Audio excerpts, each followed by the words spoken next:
E aí, pessoal, tudo bem com vocês? Bem-vindos a mais um mergulho aqui no The Deep Dive. Hoje a gente vai se aventurar num tema que eu confesso sempre me deixou bastante curioso. Cristo como centro do relacionamento. Acho que todo mundo já ouviu falar disso, né? É verdade, né? Essa frase é bem comum. É. Mas na prática, o que será que significa? Pois é. É. Essa é a grande questão. A gente estava ouvindo o podcast Aliança Renovada, apresentado pelo casal Carlos e Ana. Assim. E eles falaram sobre como eles vivem isso no dia a dia. Eles explicaram que, para eles, colocar Cristo no centro é como construir um alicerce, né? Uma base firme, baseado no exemplo de Jesus, para sustentar toda a relação. Uhum.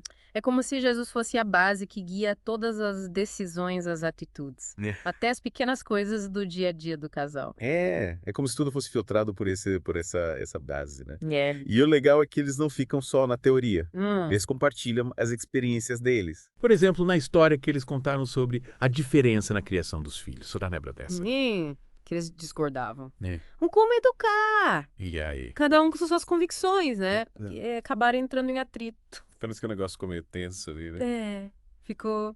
Mas o que me chamou a atenção foi a atitude do Carlos. Durante a oração. Ele percebeu que o problema não era quem estava certo, mas sim a falta de buscar a Deus juntos, como casal, para encontrar a melhor solução. Buscar Deus em primeiro lugar. Juntos. É. E essa busca em conjunto parece que é a chave para manter o relacionamento forte, né? A Ana até usou uma analogia interessante para ilustrar isso, o versículo de Eclesiastes. Qual? Que o cordão de 3 dobras não se rompe com facilidade. Que legal. Ela explicou que Deus é essa terceira dobra, que une e fortalece o casal. Nossa, que bonito. Mas será que essa imagem do cordão de 3 dobras se limita só ao casal e a Deus? Pode ser que existam outras interpretações, né? Pode ser. Que outros elementos, além da fé, podem fortalecer essa união. Boa pergunta. É uma boa pergunta. Uma boa pergunta. O Carlos complementou dizendo que para ele ter Cristo como centro ensina a amar como Jesus amou, com paciência, perdão e sacrifício. Que difícil, né? Buscar esse amor abnegado, que coloca o outro em primeiro lugar. É um desafio. Afinal, somos humanos, né? Imperfeitos. A gente tende a colocar as nossas vontades acima de tudo. É verdade. A Nana reconhece que viver esse tipo de amor não é fácil, mas é transformador. Ela compara com a história de Jesus lavando os pés dos discípulos, um ato de humildade e serviço ao próximo. Que bonito. Esse exemplo de Jesus nos mostra que o amor verdadeiro se manifesta em ações, atitudes concretas, e não apenas em palavras. É verdade. É um chamado para a gente se doar, se entregar, sem esperar nada em troca. E sabe o que eu achei legal? O Carlos e a Ana deram dicas práticas para quem quer trilhar esse caminho de ter Cristo como centro no relacionamento. Eles sugeriram oração diária, nem que seja por 5 minutinhos, para fortalecer a conexão espiritual do casal. Faz sentido. A oração é como um diálogo com Deus, um momento de intimidade, de entrega. E reservar esse tempo juntos, como casal, pode ser um passo importante para fortalecer a união e buscar direção de Deus para a relação. Eles também falaram da importância de usar a Bíblia como bússola para o casamento. A Bíblia como bússola? Lendo juntos, escolhendo o versículo por semana para meditar e aplicar na vida 2. Como se a Bíblia fosse um manual, instruções para a gente viver um relacionamento mais saudável, mais amoroso e mais próximo de Deus. E a leitura em conjunto pode gerar diálogos interessantes e ajudar o casal a encontrar soluções para os desafios do dia a dia. É verdade, colocar em prática, né? A leitura da Bíblia no dia a dia, né? Pode ser desafiando. Mas como o Carlos lembraram, a gente não precisa ser expert em teologia, né? Não precisa. O importante é dar o primeiro passo. Buscar entender a mensagem de Deus e como a gente pode aplicar na nossa vida. A Ana até incentivou os ouvintes a começarem devagar, sem buscar a perfeição. Apenas reconhecendo Jesus como fonte de amor e direção. O que importa é a disposição, né? A vontade de se aproximar de Deus e fortalecer o relacionamento com base na fé. E eles falaram também sobre como às vezes a gente esquece que Jesus deve estar presente em todos os momentos da nossa vida, né?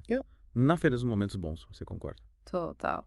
É como se a gente colocasse Jesus numa caixinha, só para usar em momentos específicos. Tipo na hora da oração, do culto. Mas na verdade, ele quer participar de tudo. Das nossas alegrias, das nossas tristezas, das nossas decisões. Tudo. Tá tudo. E quando a gente se depara com um problema no relacionamento, qual que é a nossa primeira reação? Tentar resolver tudo no nosso próprio entendimento, né? Sozinhos. É. E o Carlos e a Ana pontuaram isso. A importância de buscar a Deus juntos como casal, para encontrar solução. É como se estivesse convidando Deus para fazer parte do problema e nos ajudar a encontrar a melhor saída. E essa busca conjunta por Deus nos leva a um outro ponto importante, que eles mencionaram, a oração em conjunto. Eles sugeriram até reservar alguns minutos diários para orar junto, mesmo que a rotina seja corrida. A Ana falou que a oração em conjunto fortalece a conexão espiritual do casal e abre espaço para Deus agir no relacionamento. É na oração que a gente se coloca diante de Deus, com humildade, reconhecendo que a gente precisa da sua ajuda. E quando o casal ora junto, cria-se um elo especial, uma sintonia. E fortalece a união e aprofunda a intimidade. Lembra que eles usaram até a palavra bússola para falar da Bíblia no casamento, como se ela fosse um guia para as decisões e para os comportamentos do casal. E eles deram uma dica super legal. Escolher um versículo bíblico por semana para ler e meditar junto. Achei essa dica muito prática. Imagina que bacana poder compartilhar as reflexões sobre o versículo, trocar ideias e aprender junto sobre os ensinamentos de Deus. Com certeza essa prática pode enriquecer o diálogo do casal e fortalecer a base espiritual do relacionamento. E o Carlos lembrou bem. Colocar Cristo no centro do relacionamento não significa que tudo será perfeito. E livre de desafios, né? Afinal, a vida real é bem diferente dos contos de fadas. A gente precisa ter os pés no chão. E entender que os problemas, as divergências, as dificuldades fazem parte da vida dois. O que muda é a forma como a gente lida com essas situações. Tendo a fé como alicerce. E buscando a Deus em todos os momentos. Exato. E a Ana complementou que o amor cristão exige sacrifício e renúncia. Mas que a recompensa é um relacionamento mais forte, mais duradouro. Ou seja, não amar de rosas. Não é fácil. Mas os frutos desse esforço são maravilhosos. É como se a gente estivesse plantando uma sementinha de amor, regando com paciência, cuidado e fé, e colhendo os frutos de um relacionamento mais maduro, mais forte, mais próximo de Deus. E eles foram sinceros em dizer que nem sempre é fácil amar como Jesus amou. Né? Afinal, somos humanos, temos nossos defeitos, nossas manias, nossas dificuldades. Mas é aí que a fé entra em ação. Quando a gente reconhece as nossas limitações e busca em Deus a força para amar o outro da forma como Ele nos ama. Com compaixão, perdão e misericórdia, a gente começa a experimentar uma transformação no relacionamento. E sabe o que mais me tocou no podcast? A forma como o Carlos e a Ana incentivam os casais a buscarem ajuda quando necessário. Eles reconhecem que nem todo mundo consegue resolver seus problemas sozinho. E que às vezes é preciso buscar apoio profissional. Eles quebraram um tabu importante ao falarem sobre terapia de casal, aconselhamento matrimonial. Muitas vezes a gente fica preso no orgulho, na vergonha de admitir que precisa de ajuda e acaba deixando os problemas se acumularem. E essa atitude pode ser muito prejudicial, né? Pro relacionamento. A diária busca por ajuda só aumenta o sofrimento e distância entre o casal. Buscar apoio de um profissional qualificado, seja um psicólogo, um terapeuta ou um conselheiro matrimonial, pode ser o ponto de partida para a reconstrução do diálogo e a resolução dos conflitos. Com certeza. É um ato de coragem e amor próprio. Reconhecer que a gente precisa de ajuda e buscar o apoio necessário para superar os desafios do relacionamento. E o Carlos e a Ana também destacaram a importância do apoio da comunidade, seja da família dos amigos ou da igreja. É como se essa rede de apoio nos fortalecesse, nos amparasse nos momentos de crise, compartilhar as alegrias e as dificuldades do casamento. Com pessoas de confiança pode nos ajudar a ter uma nova perspectiva sobre os problemas e encontrar soluções que talvez a gente não tivesse enxergado sozinho. E essa troca de experiências com outros casais, que compartilham da mesma fé, ótimo, muito enriquecedora, né? A gente percebe que não estamos sozinhos, que outros casais também enfrentam desafios e que a fé pode ser um alicerce poderoso para superar as adversidades. E o Carlos e a Ana finalizaram o podcast com convite especial para os ouvintes. Você lembra qual que foi? Claro.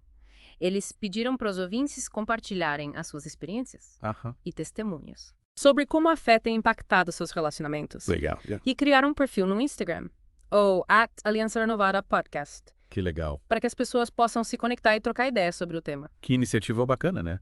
É uma forma de criar uma comunidade online. De Uhum. casais que buscam fortalecer seus relacionamentos com base na fé. Imagina quantas histórias inspiradoras, quantos aprendizados, quanta troca de experiência. Com certeza. É um espaço para compartilhar as alegrias, as superações, Ah. mas também as dificuldades, as dúvidas que surgem ao longo da caminhada a dois.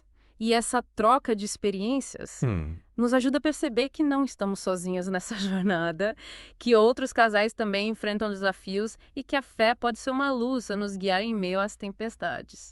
Sabe, ouvindo o podcast, eu fiquei pensando em como a gente pode aplicar esses ensinamentos na nossa vida, mesmo que a gente não seja casado. Afinal, a mensagem do Carlos e da Ana sobre a importância de ter Cristo como centro se aplica a todos os relacionamentos, sejam amorosos, familiares ou de amizade, não é? Com certeza. Se a gente busca viver de acordo com os ensinamentos de Jesus, a gente vai construir relacionamentos mais saudáveis, mais amorosos e mais duradouros, independentemente do tipo de relação. Exatamente. E a gente pode começar com pequenos gestos, como praticar o perdão, ser mais pacientes com as pessoas que a gente ama, buscar a Deus em momentos de dificuldade, atitudes simples que fazem toda a diferença. Esses pequenos gestos podem ser como sementes de amor que a gente planta no coração das pessoas e, com o tempo, Uhum. essas sementes germinam, florescem e dão frutos de paz, de alegria Verdade. e união. É como se a gente estivesse construindo pontes de amor e de compreensão que conectam as pessoas É. e criam um ambiente mais harmonioso, mais acolhedor. E sabe, ouvindo o Carlos e a Ana, eu percebi que a fé é um processo de aprendizado constante. Uau. A gente nunca para de aprender sobre Deus e sobre como aplicar os seus ensinamentos na nossa vida. É uma jornada de descobertas e de crescimento. Verdade. É importante a gente estar aberto a novas experiências, a novas leituras, a novos ensinamentos que possam fortalecer a nossa fé e nos aproximar de Deus. E a gente não precisa ter medo de questionar, de buscar respostas, de aprofundar o nosso conhecimento sobre a fé. Afinal, a fé não é algo pronto e acabado, mas sim um caminho que a gente percorre com Deus a cada dia, a cada passo. E sabe, ouvindo o Carlos e a Ana, eu me senti inspirado a buscar um relacionamento mais profundo com Deus. Eu também. Eles me mostraram que a fé pode ser uma fonte de força, de esperança e de amor em todos os aspectos da nossa vida. E que ter Cristo como centro nos dá a direção certa para construirmos relacionamentos mais saudáveis, mais felizes e mais duradouros. E sabe, ouvindo o podcast, eu percebi que a gente não precisa ser perfeito para ter Deus na nossa vida. Com certeza. Deus nos ama incondicionalmente com todas as nossas imperfeições. E Ele está sempre pronto a nos perdoar, a nos guiar e a nos dar uma nova chance. O importante é que a gente tenha um coração humilde, disposto a aprender e a crescer na fé. E que a gente busque a Deus com sinceridade, com amor e com a certeza de que Ele está sempre ao nosso lado. E você, o que mais te tocou nesse bate-papo? Nossa, pra mim, o que me impressionou foi a honestidade deles. É? Eles não se colocam como um casal perfeito, sabe? Tipo, aqueles de comercial de margarina. Eles mostram que também tem suas lutas, seus desentendimentos. Mas que a fé em Jesus é o que os guia e os fortalece. Verdade. Eles deixam claro que colocar Cristo no centro do relacionamento não significa viver num conto de fadas sem problemas ou desafios, mas sim ter um porto seguro para enfrentar as tempestades da vida a dois. E por falar em tempestade, você lembra da história que eles contaram? Ah, lembro? Sobre a crise que eles enfrentaram por causa das diferenças na criação dos filhos. Lembro. Nossa, foi um daqueles momentos que o barco quase virou, né? Cada um com suas convicções sobre a educação dos filhos e as opiniões acabaram colidindo. O Carlos queria uma coisa, a Ana outra, e o clima ficou tenso. Mas o que me chamou a atenção foi a forma como eles conseguiram navegar por essa crise e sair mais fortes do outro lado. E a bússola que os guiou nesse momento turbulento foi justamente a fé, né? Eles perceberam que em vez de cada um remar para um lado diferente, eles precisavam remar juntos em direção a Cristo. E o Carlos contou que durante a oração Deus abriu os olhos dele. E ele entendeu que o problema não era quem estava certo ou errado, mas a falta de buscar a vontade de Deus juntos, como casal. E a partir desse momento eles começaram a remar na mesma direção, buscando juntos a sabedoria de Deus para educar os filhos. A Ana disse que eles passaram a orar juntos, ler a Bíblia em família e a pedir a Deus que os guiasse em cada decisão. E essa mudança de atitude fez toda a diferença, né? o Carlos e a Ana contaram que o clima em casa melhorou, o diálogo se tornou mais aberto, mais respeitoso. E eles começaram a tomar decisões em conjunto, sempre buscando a vontade de Deus. Ou seja, eles trocaram o cabo de guerra por um abraço, unidos pela fé e pelo amor a Deus e aos filhos. E essa união, essa sintonia é que faz a diferença na hora de enfrentar os desafios da vida. E ouvindo essa história, eu fiquei pensando, será que a gente precisa passar por uma crise para colocar Deus no centro do nosso relacionamento? Ou a gente pode começar a construir essa base sólida da fé antes da tempestade chegar? Boa pergunta. O que o Carlos e a Ana nos mostraram é que nunca é tarde para abrir o coração para Deus e convidá-lo a fazer parte do nosso relacionamento. Mas, com certeza, quanto mais cedo a gente construir essa base, mais preparados a gente vai estar para enfrentar os desafios que a vida nos apresentar. E construir essa base não precisa ser algo complicado, né? Não. A gente pode começar com pequenos gestos, como reservar um tempo para orar juntos, ler a Bíblia em casal ou em família, e buscar a orientação de Deus em cada decisão. Exatamente. São atitudes simples, mas que fazem toda a diferença. E o mais importante é que a gente faça isso com amor, com sinceridade e com a certeza de que Deus está sempre ao nosso lado, pronto para nos guiar e nos fortalecer. E para quem quiser se aprofundar nesse tema e se inspirar com a história do Carlos e da Ana, eles convidam todo mundo a ouvir o podcast deles, Aliança Renovada. Isso. É só procurar por @Aliança Renovada Podcast no Instagram. Eles têm um conteúdo super bacana sobre casamento, família e fé. E a gente se despede por aqui com o coração cheio de gratidão por essa conversa tão inspiradora. Que a gente possa levar para nossa vida as lições que a gente aprendeu hoje e buscar construir relacionamentos mais fortes, mais felizes e mais próximos de Deus. Até a próxima.